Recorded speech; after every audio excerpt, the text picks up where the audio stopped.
एखाद्याबद्दल ना ईर्ष्या वाटायला सुद्धा मर्यादा असते ग। तिथे घरी होती ना निशू, तेव्हा सुद्धा हिच्या सुखाची पर्वा नव्हती। आता दोघांच्या सुखालाही नजर लावते तिकडे। मुद्दाम करते ग ती। जरा काही बरं चाललं असेल ना त्यांचं, ही आली विरजण घालायला त्यांच्यावर। म्हणूनच तर खांडेकरांनी घरात यायचं नाही असं सांगितलंय हिला। बरोबरच केलंय म्हणा।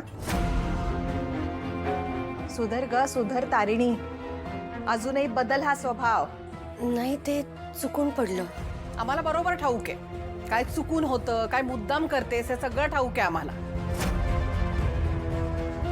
कुठल्या मुहूर्तावर जन्माला आलीये काय माहिती। आई आई अगं माझा फोन तर दे। आई आई ऐक ना।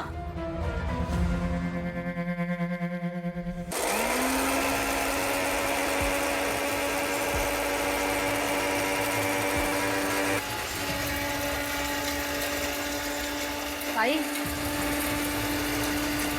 ताई, हा बोल ना, काय ग? काय झालंय? कसलं टेन्शन आहे? अगं केदारचं।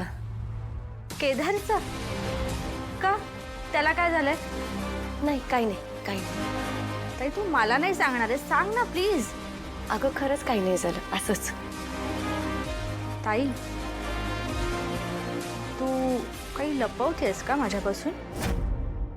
नाही म्हणजे आपण बहिणी नाही, बेस्ट फ्रेंड्स होत, राईट? एरवी सगळं सांगतेस, मनात काय चाललंय, तुला कोणाबद्दल काय वाटतंय, असं बिनधास्त बोलतेस म्हणून विचारते, काय झालंय?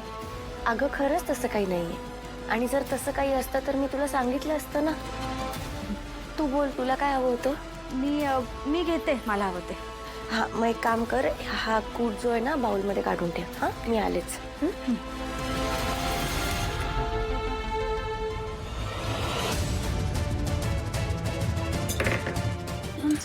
काय चाललंय? काहीतरी लपवते ताई।